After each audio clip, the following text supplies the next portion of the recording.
여러분, 안녕하세요. 우리는 이전 수업에서 이렇게 배웠습니다. 희소성이란 근본적인 경제 문제를 생산 가능 곡선이라고 알려진 단순한 모형으로 설명할 수 있다고 했습니다. 여기 슬라이드에서 보시다시피 이전 수업에서 시간이라는 희소 자원에 관해 이야기한 바 있습니다.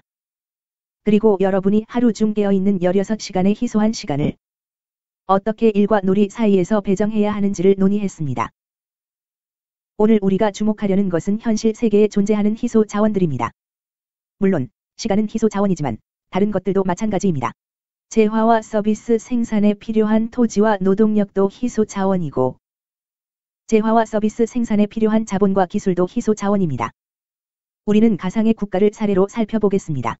이 가상의 나라는 자체 자원이 희소한 국가로 두 가지 재화 중에 뭘 생산할지 정해야 합니다.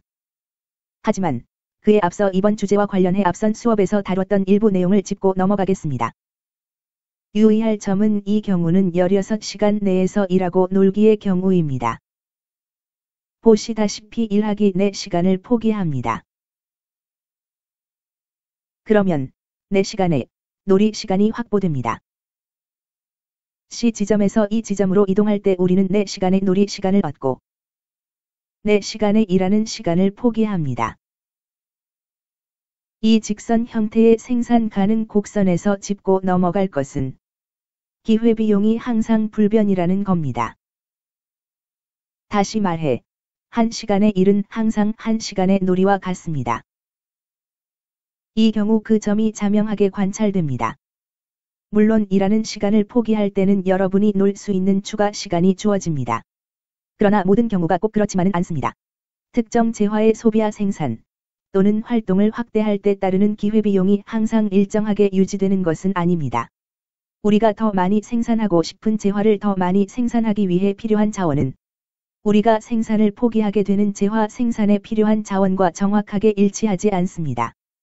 다시 말해, 일반적인 생산 가능 곡선에서는 특정 재화 생산을 늘리고자 할 때 기회비용이 체증하는 상황에 직면할 수 있습니다. 그것이 오늘 수업의 주안점입니다. 그래서 오늘 다룰 문제는 개인 문제도 아니고 어떤 사람이 자기 일과 놀이 사이의 시간을 배정하는 방법에 관한 이야기도 아닙니다. 하지만 우리는 고정된 양의 토지, 노동, 자본 자원을 가진 가상의 나라에 대해 생각해 보겠습니다. 그리고 우리는 이 나라가 두 재화 중 한 가지 재화의 자체 자원을 어떻게 배정하느냐에 따라 직면하게 되는 득실 관계를 살펴보겠습니다. 오늘 살펴볼 나라는 피자나 자동차를 생산할 수 있습니다. 여기 그래프를 보면 이 나라는 보시다시피 900만 개의 피자를 생산할 수 있거나 그 피자의 생산은 생산 가능 곡선의 A 지점에 표시합니다. 혹은 1만 대의 자동차를 생산할 수 있습니다. 여기 아래에 내려가 B 지점에 표시할 수 있습니다. 자원이 희소하다는 사실을 잊지 마세요. 우리는 이 나라가 X 지점과 같은 생산은 불가능하다는 걸 압니다. 왜냐하면 자원이 희소하다는 사실 때문에 900만 개의 피자와 1만 대의 자동차를 생산하기 위한 토지, 노동력, 자본이 충분히 존재하지 않는 게 당연합니다. 따라서 이 나라는 선택에 따른 득실 관계를 따지게 됩니다. 둘 중 하나입니다. 피자와 자동차 둘 또는 그 이상을 선택하지 못합니다. 그렇다면 이 나라의 생산 가능 곡선은 어떤 모습이 되느냐는 질문이 나옵니다. 직선 형태의 생산 가능 곡선이 될까요? 우리가 앞서 본 것처럼 개인이 일과 놀이 중 선택하는 경우와 같이 직선 형태일까요? 직선 형태라면 포기해야 할 피자로 환산한 자동차 한 대를 추가하는 데 드는 기회비용이 항상 불변할 경우를 말합니다. 직선 형태의 생산 가능 곡선은 두 재화 사이 기회비용이 불변하는 상황에 해당합니다. 이게 현실성이 있나요? 1000대의 자동차가 항상 100만 개의 피자와 맞먹을까요? 대답은 아니요입니다. 그럴 공산이 작습니다. 자동차와 피자의 경우 기회비용이 체증할 공산이 큽니다. 기회비용의 증가에 따른 생산 가능 곡선의 모습은 어떤 모습일까요? 제가 곡선을 그린 뒤에 왜 그런지 약간의 분석을 통해 설명하겠습니다. 제가 지금부터 두 재화 사이 기회비용의 증가를 도식화하려고 합니다. 그래서 이전 비디오 수업에서 보았던 직선 형태의 생산 가능 곡선과는 달리 자동차와 피자 중 하나를 선택하는 나라는 원점으로부터 바깥쪽으로 구부러진 활 모양의 생산 가능 곡선과 마주하게 될 공산이 큽니다. 자, 이것이 자동차와 피자를 생산할 때 이 나라가 직면할 가능성이 가장 높은 생산 가능 곡선이라는 걸 어떻게 알 수 있을까요? 생산 가능 곡선상에 몇 개의 점을 표시해서 이 나라가 하나의 점에서 다른 점으로 옮겨갈 때 무슨 일이 벌어지는지 알아보겠습니다. 먼저 점 하나를 표시해 C라고 하고 D 지점을 표시하고 E 지점을 표시하겠습니다. 이 나라는 생산 가능 곡선의 C 지점에서 시작한다고 칩시다. 800만 개의 피자를 생산하고 4,000대의 자동차를 생산합니다. 다음으로 이 나라가 희소 자원의 상당량을 자동차에 배정하길 원한다고 가정합니다. 이 나라는 C 지점에서 D 지점으로 이동하기를 원합니다. D 지점에서 이 나라는 8,000대의 자동차와 500만 개의 피자를 생산하고 있습니다. 그렇다면 이 나라의 신차 한 대당 생산 비용을 피자로 환산하면 얼마나 될까요? 그걸 구하려면 자동차 내 단위의 비용은 세 단위의 피자가 됩니다. 우리는 편의를 위해 간략화하겠습니다. 따라서 1000 단위와 100만 단위는 무시하겠습니다. 차마다 비용을 구하려면 4로 나누기만 하면 됩니다. 그래서 차 한 단위 비용은 0.75 단위의 피자입니다. 이는 C 지점에서 D 지점으로 옮겨갈 때입니다. 이제 이 나라가 D 지점에서 B 지점으로 이동할 때 어떤 일이 벌어지는지 보겠습니다. 우리는 이 지점을 지웠습니다. 대신 이 나라의 생산 가능 곡선이 저기 아래 수평축까지 내려갈 때 어떤 일이 벌어지는지 살펴보겠습니다. 이 나라는 자동차 2단위를 추가로 획득했습니다. 보시다시피 2단위 자동차가 추가되었습니다. 그러나 5단위의 피자를 포기합니다. 그래서 자동차의 새로운 기회비용은 이 C가 OP와 같다는 등식으로 설명됩니다. 이걸 간략화하면 자동차 한 단위는 피자 2.5 단위의 비용이 듭니다. 어떤 결과가 되었나요? 이 나라가 C 지점에서 D 지점으로 이동할 때 추가 생산하는 자동차 단위마다 0.75 단위의 피자를 포기했습니다. 그러나 D 지점에서 B 지점으로 이동할 때 이 나라는 추가 생산하는 자동차 단위마다 2.5 단위의 피자를 포기합니다. 그렇다면 이 나라가 0대에서 1만대로 자동차 생산을 늘리면서 직면하게 되는 기회비용 체증에 대해 어떻게 설명하시겠습니까? 믿거나 말거나 아주 간단한 설명이 있습니다. 자원이 두 가지 재화 생산 모두에 최적화된 자원이 아니라는 겁니다. 자, 그럼 생산 가능 곡선의 A 지점을 다시 한번 짚어봅시다. 이 나라가 900만 개의 피자를 생산하고 있고 차는 없다고 가정해 보세요. 이 나라가 생산 가능 곡선의 A 지점에서 C 지점으로 이동하면서 피자 생산에서 어떤 자원을 빼내어 자동차 생산에 투입했을까요? 분명히 피자를 만드는 데 가장 적합한 노동자, 토지, 그리고 기술은 피자 생산에 남겨둘 겁니다.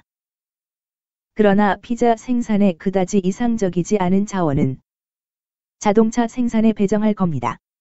예를 들어 자동차는 광물 집약적이므로 자동차에는 알루미늄, 강철, 철, 유리가 많이 들어갑니다.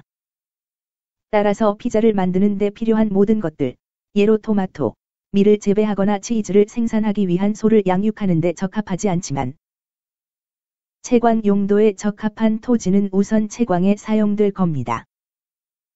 자동차 생산에 가장 적합한 토지는 자동차 생산 부지로 전환될 겁니다. 노동도 마찬가지입니다. 그 나라 경제에서 최고의 숙련 노동자들은 즉 900만 개의 피자 생산에 고용되었던 기술자, 과학자, 디자이너 등의 고숙련 공장 근로자들은 대신 자동차 생산으로 옮겨갈 것입니다. 물론 피자를 만드는 데 가장 적합한 노동, 토지, 자본은 피자 생산용으로 존속할 겁니다.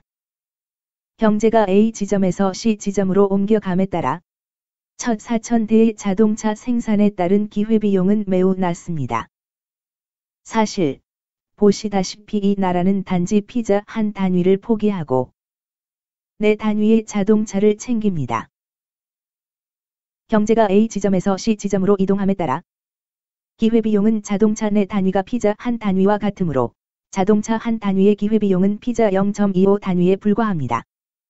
따라서 이 경제에서 자동차를 처음 생산할 때 자동차의 기회비용은 매우 싸게 먹혔습니다.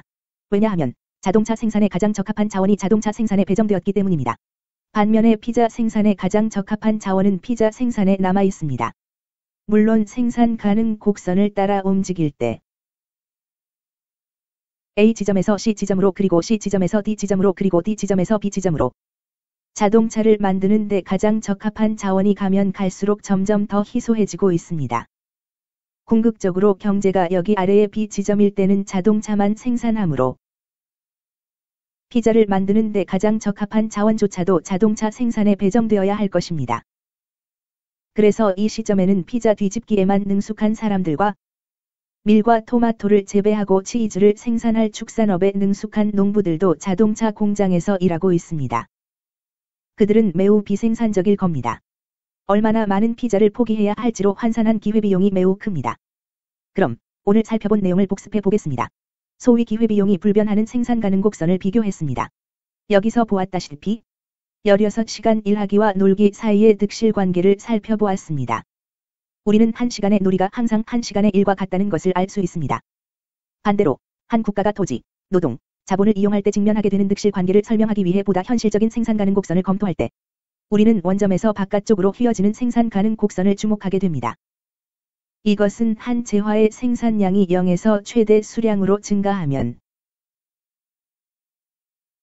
생산을 접어야 하는 다른 재화로 환산한 기회비용이 체증한다는 것을 보여줍니다.